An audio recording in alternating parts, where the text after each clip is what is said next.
ഇവിടെ ഈ പെൺകുട്ടി ചന്ദ്രനെ നിരീക്ഷിച്ചു കൊണ്ടിരിക്കുകയാണ്. അവൾ അത് അങ്ങനെ നിരീക്ഷിക്കുമ്പോൾ എന്തോ ഒന്ന് സൂം ചെയ്യുമ്പോൾ വിചിത്രമായൊരു സംഭവം കണ്ടുപിടിച്ചു.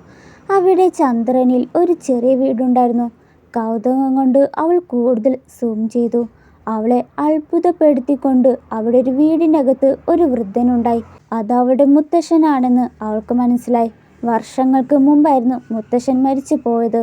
അവൾ മുത്തശ്ശൻ്റെ ശ്രദ്ധ പിടിച്ചു പറ്റാൻ ശ്രമിച്ചുകൊണ്ട് കൈവീശി.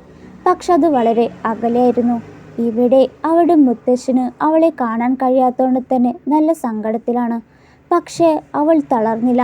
സ്കൂൾ കഴിഞ്ഞ് എല്ലാ ദിവസവും അവൾ ചന്ദ്രനെ നോക്കുമായിരുന്നു. ഓരോ തവണയും അവൾക്ക് അവളുടെ മുത്തശ്ശനെ കാണാൻ കഴിഞ്ഞു. മുത്തശ്ശൻ ഒരു ബെഞ്ചിൽ ഒറ്റയ്ക്കിരുന്ന് ഭൂമിയിലേക്ക് നോക്കി. മുത്തശ്ശൻ അവളെക്കുറിച്ചാണ് ചിന്തിക്കുന്നതെന്ന് അവൾക്കറിയാമായിരുന്നു.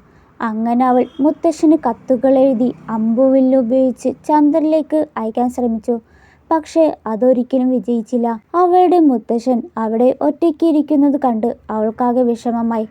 അങ്ങനെ ഒരു ക്രിസ്മസ് ദിനത്തിൽ എല്ലാവർക്കും സമ്മാനങ്ങൾ ലഭിച്ചു.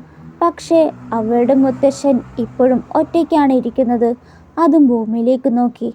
ആ നിമിഷം ഒരു ക്രിസ്മസ് സമ്മാനമായി എന്തോന്ന് മുത്തശ്ശന്റെ അരികിൽ പതുക്കെ പറന്നു വീണു. അത് കണ്ടതും ആദ്യമായി മുത്തശ്ശന്റെ മുഖത്തൊരു തെളിച്ചം പ്രത്യക്ഷപ്പെട്ടു.